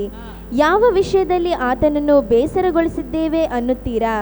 ಪ್ರತಿಯೊಬ್ಬ ದುರಾಚಾರಿಯು ಯೆಹೋವನ ದೃಷ್ಟಿಗೆ ಒಳ್ಳೆಯವನು, ಅವರೇ ಆತನಿಗೆ ಇಷ್ಟ. ನ್ಯಾಯ ತೀರಿಸುವ ದೇವರು ಎಲ್ಲಿಯೋ ಎಂದು ನೀವು ಅಂದುಕೊಳ್ಳುವುದರಲ್ಲಿ ಪ್ರತಿ ಒಂದು ವಿಶ್ವಾಸಿ 80% ವಿಶ್ವಾಸಿಗಳು ಈ ಮಾತು ಹೇಳ್ತಾರೆ. ನಾನು ಉಪವಾಸ ಪ್ರೇರಿ ಬಂದಲ್ಲ ವಾರ, ಅವ್ರು ಒಂದು ಉಪವಾಸಕ್ಕೂ ಬರುವುದಿಲ್ಲ. ಅವ್ರು ನೋಡಿ ಹೆಂಗಿದ್ದಾರೆ ನೋಡು. ಆಮೇಲೆ ಅವ್ರು ಬೇಡದಿದ್ದೆಲ್ಲ ಮಾಡ್ತಾ ಇದ್ದಾರೆ. ಅವ್ರು ಎಷ್ಟು ಇಂಪ್ರೂವ್ಮೆಂಟ್ ಆದ್ರು. ನಾನಿವತ್ತು ಗಂಜಿನೇ ಕುಡಿತಾ ಇದ್ದೀನಿ. ಹೇಳಿದ್ದೀರಾ? ನಾನು ತಿಂಗಳ ಉಪವಾಸ ಮಾಡ್ತೀನಿ, ನನ್ಗೊಂದು ಕೆಲಸ ಬೇಕಂದ್ರೆ ಸಿಗಲ್ಲ. ಅವ್ರು ನೋಡು, ಒಂದು ದೇವರನ್ನೇ ನಂಬಿಲ್ಲ. ಅವ್ರು ಹೆಂಗಿದ್ದಾರೆ ನೋಡ್ರಿ. ಆ ದುಷ್ಟನಿಗೆ ಹೇಗೆ ಅಭಿವೃದ್ಧಿ ಆಯ್ತು ನೋಡ್ರಿ. ಹೇಳಿದ್ದೀರಾ? ದೇವರ ಜಡ್ಜ್ಮೆಂಟ್ ಕುರಿತು ನೀವು ಮಾತನಾಡಿದ್ದೀರಿ. ನ್ಯಾಯಾಧೀಶನಾಗಿ, ಪರಲೋಕದ ನ್ಯಾಯಾಧಿಪತಿಯಾಗಿ, ಇಡೀ ಪ್ರಪಂಚಕ್ಕೆ ನ್ಯಾಯ ತೀರಿಸುವ ನ್ಯಾಯಾಧಿಪತಿಯ ನ್ಯಾಯದ ಕುರಿತು ನಾವು ಮಾತನಾಡಿದ್ದೇವೆ. ಎಸ್, ಮಾತನಾಡಿದ್ದೀರಲ್ಲ. ಸಣ್ಣ ವಿಷಯ ಅಲ್ಲ ಇದು. ಮನೆಯಲ್ಲಿ ಮನೆ ಯಜಮಾನನಿಗೆ ಮಾತಾಡಿದ್ರೆ ಸಿಟ್ಟು ಬರುತ್ತೆ. ಎಲ್ಲ ತಂದಾಕುವ ಮನೆ ಯಜಮಾನನಿಗೆ ಚಿಟಕ್ ಪುಟಕ್ ಅಂದ್ರೆ ಕೂಗಾಡ್ತಾನೆ, ರೇಗಾಡ್ತಾನೆ, ನಾಳೆ ತರಲ್ಲ ಅಂತಾನೆ. ಒಬ್ಬ ಪ್ರಪಂಚದ ಲೋಕಕ್ಕೆ ನ್ಯಾಯಾಧಿಪತಿಯಾದ ದೇವರು, ಲೋಕಕ್ಕೆ ಶ್ರೇಷ್ಠನಾದ ದೇವರು, ಆತನು ಹಿಡಿದು ನ್ಯಾಯ ತೀರಿಸುವ ದೇವರು. ದುಷ್ಟರನ್ನ ಎಲ್ಲಿ ಕೂರಿಸಬೇಕು, ಭಯಭಕ್ತಿ ಉಳ್ಳ ಜನರನ್ನ ಎಲ್ಲಿಡಬೇಕು, ನನ್ನ ಭಕ್ತ ಸಮೂಹವನ್ನ ಹೇಗೆ ಕಾಪಾಡಬೇಕು, ನನ್ನ ಜನರಿಗೆ ಹೇಗೆ ಬಾಗಿಲು ತೆರಿಬೇಕು, ಜನರಿಗೆ ವಿರುದ್ಧವಾಗಿ ಬರುವ ಅನ್ಯ ಜನರನ್ನ ಎಲ್ಲಿ ಖಂಡಿಸ್ಬೇಕು, ಎಲ್ಲ ಗೊತ್ತಿರುವ ದೇವರು, ಆಲೋಚನಾ ಕರ್ತನು. ಆಮೇಲೆ ಅವನಿಗೆ ಏನ್ ಹೇಳಿದ್ರಿ ನೀವು? ಏನ್ ಹೇಳಿದ್ರಿ? ಪ್ರತಿಯೊಬ್ಬ ದುರಾಚಾರಿಯು ಯೆಹೋವನ ದೃಷ್ಟಿಗೆ ಒಳ್ಳೆಯವನು, ಅವರೇ ಆತನಿಗೆ ಇಷ್ಟ. ನನ್ನ ಕಂಡ್ರೆ ಆತಿಲ್ಲ. ಆಮೇಲೆ ನೀನೇ ನ್ಯಾಯ ತೀರಿಸು. ನಿನಗೆ ಗೊತ್ತಾ ದೇವರ ನ್ಯಾಯ? ದೇವ್ರ ನ್ಯಾಯ ನಿಂಗೆ ಗೊತ್ತಾ? ನಿಂದು ಎಲ್ಲಿ ತಪ್ಪಿದೆ ಅಂತ ನಿನಗೆ ಗೊತ್ತಾ? ನಿನ್ನ ಎಲ್ಲ ಭಾಗಗಳು ನಿನ್ನ ಮೂಗಿನ ನೇರಕ್ಕೆ ಸರಿ.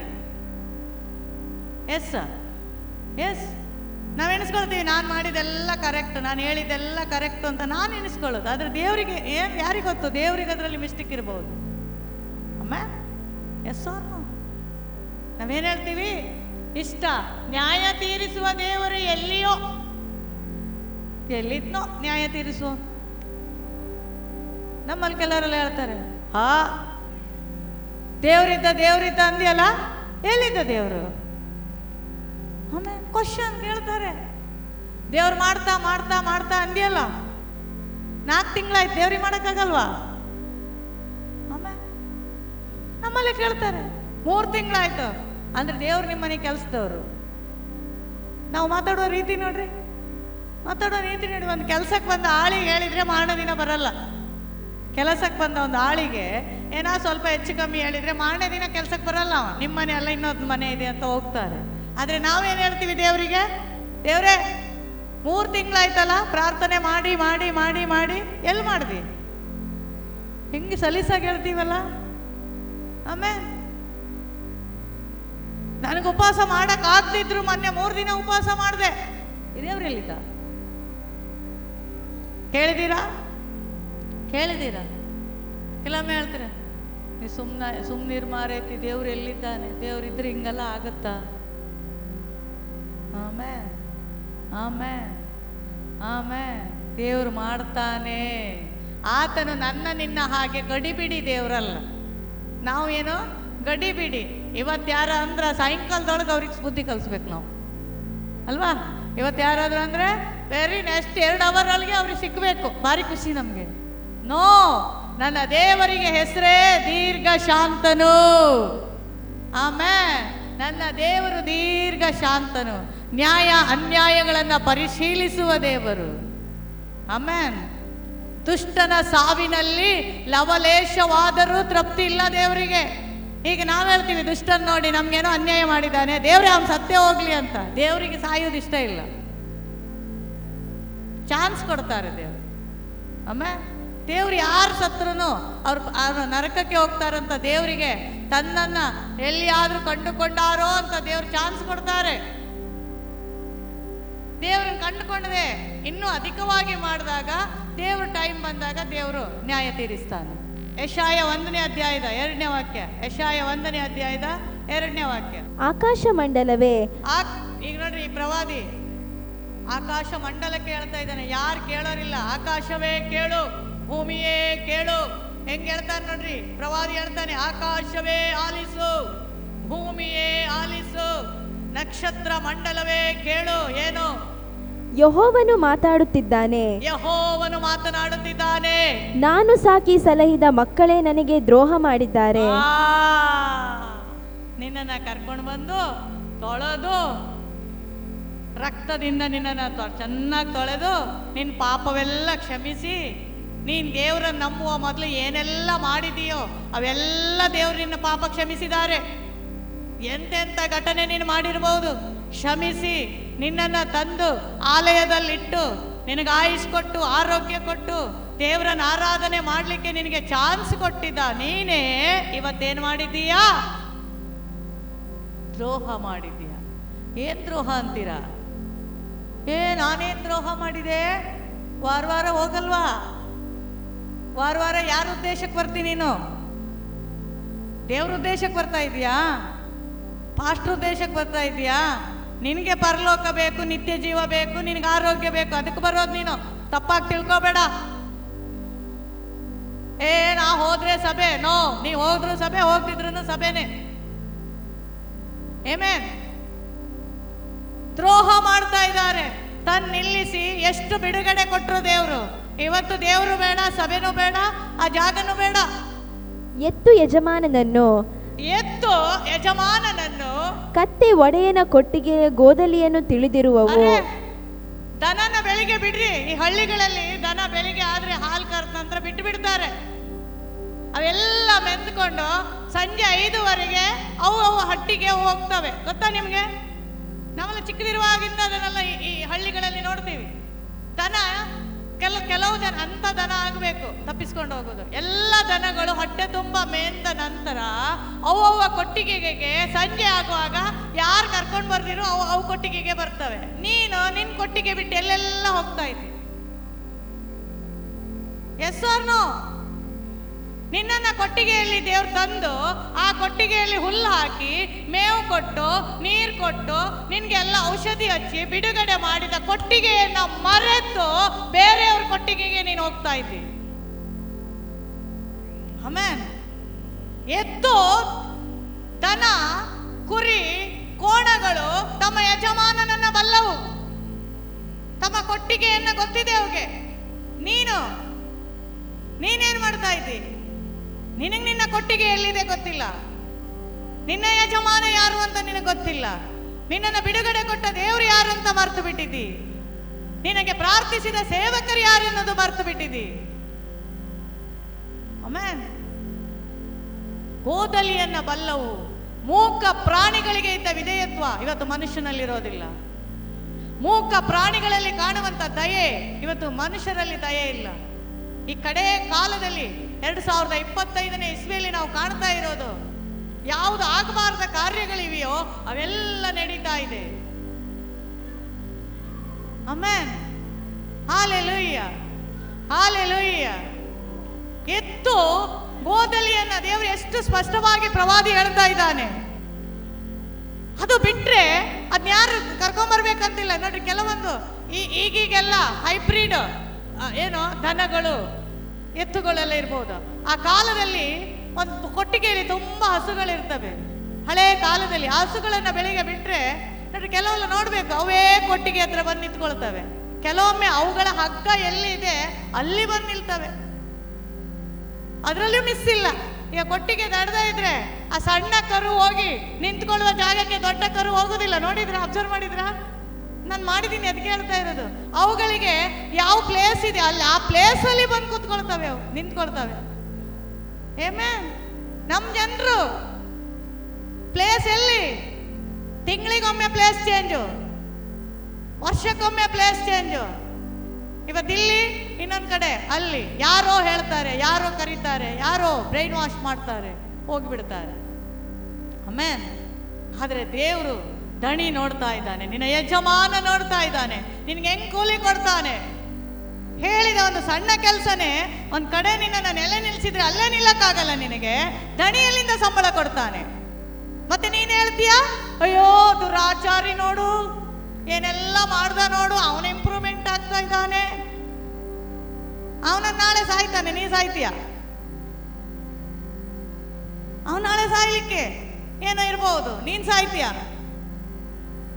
ದುಷ್ಟನು ಹುಲ್ಲಿನಂತೆ ಬೇಗನೆ ಬಾಡಿ ಹೋಗುವನು. ಯೆಹೋವನ ಮಂದಿರದಲ್ಲಿರುವ ನಾವಾದರೂ ಎಣ್ಣೆ ಮರದ ಸಸಿಗಳಂತಿದ್ದೇವೆ. Amen, amen. ಕಾಲುವೆಗಳ ಬಳಿಯಲ್ಲಿ ನೆಟ್ಟ ಮರದ ಹಾಗೆ ನಾವಿದ್ದೇವೆ. ಆಮೆನ್. ಅರ್ಥ ಮಾಡ್ಕೊಳ್ರಿ. ವಾಕ್ಯ ಅರ್ಥ ಆಗಿಲ್ಲ ಅಂದ್ರೆ ಸುಮ್ಮನೆ ನಾವು ಮಾಡಿದೆಲ್ಲ ವೇಸ್ಟು. ಫಸ್ಟ್ ನಮಗೆ ವಾಕ್ಯ ಅರ್ಥ ಆಗ್ಬೇಕು. ದಣಿ ನನ್ನನ್ನು ನೋಡ್ತಾನೆ. ನಾನು ಬಸ್ಸಲ್ಲಿದ್ರು ದಣಿ ನೋಡ್ತಾನೆ, ನಾನು ಫಿಲ್ಮ್ ಥಿಯೇಟರ್ ಮುಂದೆ ಇದ್ರು ದಣಿ ನೋಡ್ತಾನೆ. ಆಮೇಲೆ ನಾನು ಮೂವಿ ನೋಡ್ತಾ ಇದ್ರು ಯಾರು ನನ್ನನ್ನು ನೋಡಲ್ಲ. ನಾನು ಮೂವಿ ನೋಡ್ತೀನಿ ಎಂಟರ್ಟೈನ್ಮೆಂಟಿಗೆ ಅಂದ್ರೆ ಅಲ್ಲಿ ದಣಿ ನಿನ್ನ ನೋಡ್ತಾನೆ. ನೀನು ಕಾಲೇಜುಗಳಲ್ಲಿ ಇರುವ ವ್ಯವಹರಿಸುವ ರೀತಿಯನ್ನು ನೋಡ್ತಾನೆ. ನೀನು ಮೆಸೇಜ್ ಹಾಕುವ ರೀತಿಯನ್ನು ದಣಿ ನೋಡ್ತಾನೆ. ಬೈಬಲ್ ಹಿಡ್ಕೊಂಡು ಓದೋದನ್ನು ನಿನ್ನ ದಣಿ ನೋಡ್ತಾನೆ. ಆಮೇಲೆ ಕೆಲಸಗಳಲ್ಲಿದ್ರು ಕೆಲವರು ಕೆಲಸ ಆದ ತಕ್ಷಣ ಕುತ್ಕೊಂಡು ಬೈಬಲ್ ಓದ್ತಾರೆ. ಕೆಲಸಗಳಲ್ಲಿದ್ರು ಕೂಡ ಅವ್ರ ಕೆಲಸ ಮುಗಿದ ತಕ್ಷಣ ರಪ್ಪ ಬೈಬಲ್ ಹಿಡ್ಕೊಂಡು ಹೋಗ್ತಾರೆ. ಕಾರಣ ಕೆಲಸ ಮಾಡುವ ಟೈಮ್ ಕೆಲಸ, ಉಳಿದ ಟೈಮಲ್ಲಿ ಬೈಬಲ್ಗೆ ಜಾಸ್ತಿ ಮಹತ್ವ ಕೊಡ್ತಾರೆ. ನೋಡಿರಿ ನೀವು. ದಣಿ ಸಂಬಳ ಕೊಡುವವನು ನಿನ್ನ ದಣಿ ಸಂಬಳವನ್ನ ಕೊಡ್ತಾನೆ. ನಿನ್ನ ಯಜಮಾನನನ್ನ ನೀನು ಅರಿಬೇಕು, ನಿನ್ನ ಯಜಮಾನನನ್ನ ತಿಳ್ಕೊಳ್ಬೇಕು. ನಿನಗೊಬ್ಬ ಯಜಮಾನ ಇದ್ದಾನೆ ಅನ್ನೋದನ್ನ ನೆನೆಸಿ ಈ ಭೂಲೋಕದಲ್ಲಿ ನೀನು ಕೆಲಸ ಮಾಡುವವರಾಗಿರ್ಬೇಕು. ಆಮೆನ್. ಎಷ್ಟು ಚೆನ್ನಾಗಿ ನನಗೆ ಆ ವಾಕ್ಯ ಟಚ್ ಆಗುತ್ತೆ ಅಂದ್ರೆ, ಎದ್ದು ಯಜಮಾನನನ್ನ ಬಲ್ಲದು ಮೂಕ ಪ್ರಾಣಿ. ನಿನಗೆ ಯಾವ ಯಜಮಾನ ಅನ್ನೋದು ಗೊತ್ತಿಲ್ಲ, ನಿನಗೆ ಯಾರು ಪಾಸ್ಟರ್ ಅನ್ನೋದು ಗೊತ್ತಿಲ್ಲ. ನಿನ್ನ ಪಾಸ್ಟ್ರು ಯಾರು ಅನ್ನೋದೇ ನಿಂಗೆ ಗೊತ್ತಿಲ್ಲ. ಈಗ ಯೂಟ್ಯೂಬಲ್ಲಿ ಒಂದು ಪಾಸ್ಟ್ರು, ಫೇಸ್ಬುಕ್ಕಲ್ಲಿ ಒಂದು ಪಾಸ್ಟ್ರು, ಆಮೇಲೆ ವಾಟ್ಸಪ್ಪಲ್ಲಿ ಒಬ್ರು ಪಾಸ್ಟ್ರು, ಶುಕ್ರವಾರದ ಪ್ರಾರ್ಥನೆಗೊಂದು ಪಾಸ್ಟ್ರು, ಭಾನುವಾರದ ಪ್ರಾರ್ಥನೆಗೊಂದು ಪಾಸ್ಟ್ರು. ಆಮೇಲೆ ಆಮೇಲೆ ಶುಕ್ರವಾರ ಆದ್ರೆ ಅಲ್ಲಿ ಆ ಪಾಸ್ಟ್ರ ಜೊತೆ, ಭಾನುವಾರ ಈ ಪಾಸ್ಟ್ರ ಜೊತೆ, ಫೋನಲ್ಲಿ ಆನ್ಲೈನಲ್ಲಿ ಬೇರೆ ಪಾಸ್ಟ್ರು. ಎತ್ತು ಯಜಮಾನನನ್ನು ಅರಿಯುವುದಾದ್ರೆ ಆ ಎತ್ತಿಗಿಂತ ಕಡೆ ಆಗಬೇಡ, ಆ ಮೂಕ ಪ್ರಾಣಿಗಿಂತ ಕಡೆ ಆಗಬೇಡ. ನೀನು ನಿನ್ನ ದೇವರನ್ನು ನೀನು ಬಲ್ಲವನಾಗಿರಬೇಕು. ನಿನಗೆ ಗೊತ್ತಿರಬೇಕು, ನನ್ನ ದೇವರು ನನಗೆ ಹೇಳಿದ್ದನ್ನು ನಾನು ಈ ಭೂಲೋಕದಲ್ಲಿ ಸರಿಯಾಗಿ ನಾನು ಮಾಡಬೇಕು. ದೇವರು ನನಗಾಗಿ ಎಲ್ಲಿ ಏನನ್ನ ಇಟ್ಟಿದ್ದಾರೋ ಅದನ್ನು ಮಾತ್ರ ನಾವು ಹೊಂದಿಕೊಳ್ಬೇಕು. ಆಮೇಲೆ ಕತ್ತೆ ತನ್ನ ಒಡೆಯನ ಕೊಟ್ಟಿಗೆಯ ಗೋದಲಿಯನ್ನ ತಿಳಿದಿರುವುದು ನಿನಗೆ ಗೊತ್ತಿಲ್ಲ. ನಾವು ಎಣಿಸ್ತೀವಿ ಈ ವಾಕ್ಯ ಪರಲೋಕದ ದೇವ್ರು ಮಾತ್ರ ತಿಳ್ಕೊಳ್ಳೋದಂತ ಅಲ್ಲ. ಭೂಲೋಕದಲ್ಲಿ ನಿನಗೊಂದು ಸಭೆ ಕೊಟ್ಟಿದ್ದಾರೆ ದೇವರು. ಆಮೇಲೆ ಇದು ಅಂಗಿ ಚೇಂಜ್ ಮಾಡಿದಾಗೆ ಚೇಂಜ್ ಮಾಡೋದಲ್ಲ, ಡ್ರೆಸ್ ಚೇಂಜ್ ಮಾಡಿದಾಗೆ ಚೇಂಜ್ ಮಾಡ್ತಾ ಇರೋದಲ್ಲ. ಭೂಲೋಕದಲ್ಲಿ ನಿನಗೊಂದು ಸೇವೆ ಕೊಟ್ಟಿದ್ದಾರೆ. ಒಂದು ಸೇವೆ ಕೊಟ್ಟ ಮೇಲೆ ಆ ಸೇವೆ ಕಷ್ಟ, ಅಲ್ಲಿ ಗಂಜಿ ಬಿಟ್ರೆ ಬೇರೆ ಏನು ಸಿಗಲ್ಲ ಅಂತ ಎಲ್ಲಿ ದೊಡ್ಡ ದೊಡ್ಡದು ಸಮೃದ್ಧಿ ಸಿಗುತ್ತೆ ಹಾರ್ಕೊಂಡು ಹೋಗೋದಲ್ಲ. ದೇವರು ನಿನ್ನನ್ನು ಎಲ್ಲಿಟ್ಟಿದ್ದಾರೋ ಅದರಲ್ಲಿಯೇ ನೀನು ನಂಬಿಗಸ್ತರಾಗಿ ಜೀವನ ಮಾಡಬೇಕು. ದೇವ್ರು ನಿನ್ನನ್ನು ಎಲ್ಲಿಟ್ಟಿದ್ದಾರೋ ಸಮೃದ್ಧಿ ಎಲ್ಲ ಬರುತ್ತೆ, ಅನ್ಯರಿಗೂ ಬರುತ್ತೆ, ನಮಗೂ ಬರುತ್ತೆ. ಸಮೃದ್ಧಿ ಬಂದ ತಕ್ಷಣ ನೀನು ದೊಡ್ಡ ಪಾಸ್ಟರ್ ಅಲ್ಲ. ನೀನು ಎಲ್ಲಿಟ್ಟಿದ್ದಾರೆ ಅಲ್ಲಿ ನೀನು ನಂಬಿಗಸ್ತನಾಗಿದ್ದೀಯಾ ಎನ್ನೋದನ್ನ ದೇವರು ನಿನ್ನ ದಣಿ ಪರೀಕ್ಷಿಸ್ತಾನೆ, ನಿನ್ನ ಯಜಮಾನ ನೋಡುತ್ತಾನೆ. ಆಮೆನ್. Hallelujah, hallelujah. ಈ ಸಮಯದಲ್ಲಿ ನಾವು ದೇವರ ಮುಂದೆ ಕೇಳೋಣ, ಕರ್ತನೇ, ಒಡೆಯನಾದ ನಿನಗೆ ವಿರುದ್ಧವಾದ ಕಾರ್ಯಗಳು ನನ್ನಲ್ಲಿ ಏನಾದರೂ ಇದ್ರೆ, ದಣಿಯೇ ನೀನು ಹೇಳಿದ ಕೆಲಸ ನಾನು ಮಾಡದೇ ಇದ್ರೆ ಈ ಬೆಳಗಿನ ಜಾವದಲ್ಲಿ ಕರ್ತನೇ ನನ್ನನ್ನು ಕ್ಷಮಿಸು ಎನ್ನುವುದಾಗಿ ಹೇಳಿ ಮತ್ತೊಂದು ಆವರ್ತಿ ನಮ್ಮ ದಣಿಯನ್ನ ಕೇಳೋಣ. ಮತ್ತೊಂದು ಆವರ್ತಿ ನಮ್ಮ ತಂದೆಯಾದ ದೇವರನ್ನ ಕೇಳೋಣ. ಮಗನು ಮಾನ ಸಲ್ಲಿಸುತ್ತಾನೆ, ನಾನು ನಿನಗೆ ಮಾನ ಸಲ್ಲಿಸಲಿಲ್ಲ. ಒಂದು ಮನೆಯಲ್ಲಿ ಈ ಲೋಕದ ಮನುಷ್ಯನಾದ ತಂದೆಗೆ ತನ್ನ ಮಗನು ಮಾನ ಸಲ್ಲಿಸುವುದಾದರೆ ಪರಲೋಕದ ಉನ್ನತೋನ್ನತ ಸಿಂಹಾಸನದಲ್ಲಿರುವ ನಿನಗೆ ಕರ್ತನೆ ನ್ಯಾಯಗಳನ್ನ ಕರ್ತನೆ ತೀರ್ಪು ಮಾಡುವಂತ ದೇವರೇ, ನನಗೆ ನಿತ್ಯ ಜೀವವನ್ನ ಕೊಡುವಂತ ದೇವರು, ನನ್ನ ಪಾಪಗಳನ್ನ ಕ್ಷಮಿಸುವಂತ ದೇವರಿಗೆ ನೀನೆಲ್ಲಿ ಮಾನ ತೋರಿಸ್ತಾ ಇದ್ದೀ ಅನ್ನೋದನ್ನ ಈ ಬೆಳಗಿನ ಜಾವದಲ್ಲಿ ಒಂದು ನಿಮಿಷ ಎದ್ದು ನಿಂತು ನಿಮ್ಮ ಹೃದಯದ ಮೇಲೆ ಕೈ ಇಟ್ಟು ಹೇಳ್ರಿ, ಸ್ವಾಮಿ, ಹೌದು, ತಂದೆಗೆ ಮಾನ ಸಲ್ಲಿಸುವ ಹಾಗೆ ನಾನು ನಿನಗೆ ಸಲ್ಲಿಸಲಿಲ್ಲ. ತಾಳು ದಣಿಗೆ ಗೌರವ ಸಲ್ಲಿಸಿ ಹೆದರಿಸುವ ಭಯಭಕ್ತಿಯಿಂದ ಹೆದರಿಕೆಯಿಂದ ಇರುವ ಹಾಗೆ ನಾನಿವತ್ತು ನಿನಗೆ ಹೆದರ್ಲಿಲ್ಲ ದೇವರೇ. ಪ್ರಾರ್ಥನೆ ಮಾಡ್ರಿ, ಸ್ವಾಮಿ, ಇವತ್ತು ನನ್ನ ಬಿಡುಗಡೆ ಆಗಬೇಕು. ಇವತ್ತಿಂದ ನಾನು ಮಿಸ್ಸೇ ಮಾಡಬಾರ್ದು. ನಾನು ನಿನ್ನ ಸಂಗಡ ಒಡಂಬಡಿಕೆ ಮಾಡ್ಕೊಳ್ತಾ ಇದ್ದೇನೆ ದೇವರೇ. ನನ್ನ ಜೀವಮಾನ ಕಾಲವೆಲ್ಲ ನಿನ್ನನ್ನು ಗೌರವಿಸಿ ನಿನ್ನನ್ನು ಪ್ರಥಮ ಸ್ಥಾನದಲ್ಲಿ ನಾನು ಇಡ್ತೇನೆ ದೇವರೇ. ನಿನ್ನನ್ನೇ ದೇವರೇ ಎದುರು ನೋಡುತ್ತೇನೆ ಕರ್ತನೆ. ಈ ಲೋಕದ ಸ್ವಾರ್ಥ, ಐಶ್ವರ್ಯ, ಆಸ್ತಿ, ಅಂತಸ್ತುಗಳು ಕರ್ತನೆ, ಇವೆಲ್ಲಕ್ಕಿಂತ ಹೆಚ್ಚಾಗಿ ನಾನು ನಿನ್ನನ್ನು ಮಾನಿಸ್ತೇನೆ ದೇವರೇ. ನಾನು ನಿನ್ನನ್ನು ಗೌರವಿಸ್ತೇನೆ ಎನ್ನುವವರು ಈಗಲೇ ನನ್ನ ಸಂಗಡ ನೀವು ಪ್ರಾರ್ಥಿಸಿರಿ. ಅಲ್ಪ ಸಮಯ ನಾವು ದೇವರನ್ನ ಮಾತ್ರ ನಮ್ಮ ಜೀವಿತದ ಪ್ರಥಮ ಸ್ಥಾನದಲ್ಲಿ ಇಟ್ಟುಕೊಳ್ಳಬೇಕು. ಈ ಲೋಕದವರಲ್ಲಿ ಕೈ ಮೇಲೆ ಕೈ ಇಟ್ಟು ಭಾಷೆ ಇಟ್ಟವರೆಲ್ಲ ಬಿಟ್ಟು ಹೋಗಿದ್ದಾರೆ. ನಿನ್ನನ್ನ ಕೊನೆ ತನಕ ನಿನ್ನ ಸಂಗಡ ಇರುತ್ತೇನೆಂದು ಹೇಳಿದವರು ಬಿಟ್ಟು ಹೋದ್ರು. ನಿನ್ನನ್ನ ಯಾವತ್ತೂ ನಾನು ನಿನಗೆ ಮೋಸ ಮಾಡಲ್ಲ ಅಂತ ಹೇಳಿದವರು ಮೋಸ ಮಾಡಿ ಓಡಿ ಹೋದ್ರು. ಆದ್ರೆ ನಿನ್ನ ದಣಿ ಅಂತ ದಣಿ ಅಲ್ಲ, ನಿನಗೆ ಒಬ್ಬನು ಮೋಸ ಮಾಡದೇ ಇರುವವನು, ಆತನ ಹೆಸರು ಯೇಸು. ಈ ಸಮಯದಲ್ಲಿ ಆ ತಂದೆಯ ಮುಂದೆ ಬನ್ನಿರಿ, ಆ ದೇವರ ಮುಂದೆ ಬನ್ನಿ, ಆ ದಣಿಯ ಮುಂದೆ ಬನ್ನಿ. ಸ್ವಾಮಿ, ನೀನು ಕೊಟ್ಟ ಕೆಲಸ ನಾನು ಮಾಡಬೇಕು. ನೀನು ನನಗೆ ಈ ಭೂಲೋಕದಲ್ಲಿ ಇಟ್ಟ ಕೆಲಸ ನಾನು ಮಾಡಬೇಕು. ನೀ ನನ್ನನ್ನು ಕಳಿಸಿದ ಉದ್ದೇಶವನ್ನು ನಾನು ನೆರವೇರಿಸಬೇಕು. ನಿನ್ನ ಚಿತ್ತ ನನ್ನಲ್ಲಿ ನೆರವೇರಬೇಕೆನ್ನುವವರು ಅಲ್ಪ ನಿಮಿಷ ಪ್ರಾರ್ಥಿಸಿರಿ. ಶಬ್ದ ತೆಗೆದು ಪ್ರಾರ್ಥಿಸಿರಿ. ಆ ದಣಿಯ ಮುಂದೆ ಬಂದು ಹೇಳ್ರಿ, ಅಪ್ಪ, ನೀನು ಕೊಡುವಂತ ಸಂಬಳಕ್ಕೆ ನಾನು ಯೋಗ್ಯನಾಗಿದ್ದೇನಾ? ನೀನು ಕೊಡುವಂತ ಆರೋಗ್ಯಕ್ಕೆ ನಾನು ಸರಿಯಾಗಿದ್ದೀನಾ? ಕುಂತ್ರು ನಿಂತ್ರು ಆ ದಣಿಯನ್ನು ನೆನೆಸಿಕೊ. ನಡೆದ್ರು ಮಲಗಿದ್ರು ನಿನ್ನ ತಂದೆ ಮೇಲಿದ್ದಾನೆ ಅನ್ನೋದನ್ನ ನೆನೆಸಿಕೊ. ಈ ಲೋಕದ ತಂದೆ ಮಾಡದೇ ಇರೋದು ಆ ತಂದೆ ನಿನಗೆ ಮಾಡ್ತಾನೆ. ಈ ಲೋಕದ ಯಜಮಾನನು ನಿನ್ನನ್ನು ತಿರಸ್ಕರಿಸಿದ್ರು ಪರಲೋಕದ ಯಜಮಾನ ನಿನ್ನನ್ನು ಸ್ವೀಕರಿಸ್ತಾನೆ.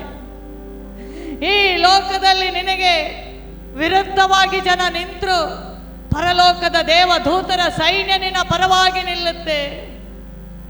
ಮೋಸ ಮಾಡಿದವರು ಮಾಡಲಿ, ಬಿಟ್ಟು ಹೋದವರು ಬಿಟ್ಟು ಹೋಗಲಿ, ನಿನ್ನನ್ನು ಅವಮಾನ ಪಡಿಸುವವರು ಇನ್ನೂ ಅವಮಾನ ಪಡಿಸಲಿ, ನಿನ್ನ ದಣಿ ನಿನ್ನನ್ನು ನೋಡ್ತಾ ಇದ್ದಾನೆ.